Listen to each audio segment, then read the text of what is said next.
गणेश जयंतीच्या दिवशी प्रत्येक आईने आपल्या मुलांच्या उज्ज्वल भविष्यासाठी करा हिरव्या मुगाचा एक प्रभावी उपाय।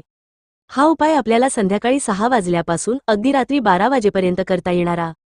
हा उपाय करण्याकरता आपल्याला 108 हिरवे मूग घ्यायचे, त्याचबरोबर एक हिरव्या रंगाचा कपडा घ्यायचा।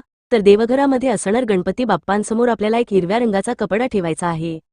आता या 108 हिरव्या मुगांमधून आपल्याला एक हिरवा मूग आपल्या हातामध्ये घ्यायचा। ओम गण गणपते नम या मंत्राचा जप करायचा आहे।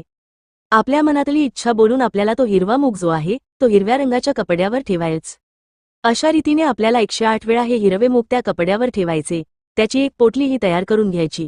आपल्या मुलांच्या आयुष्यामध्ये असणारे सर्व दुःख, संकट, विघ्न, दोष, दारिद्र्य दूर होण्याकरता गणपती बाप्पांना प्रार्थना करायची। काही वेळाकरता ही पोटली तिथेच ठेवायची आणि त्यानंतर ती पोटली तिकडून उचलून आपल्या मुलांच्या उशाखाली नेऊन ठेवायची।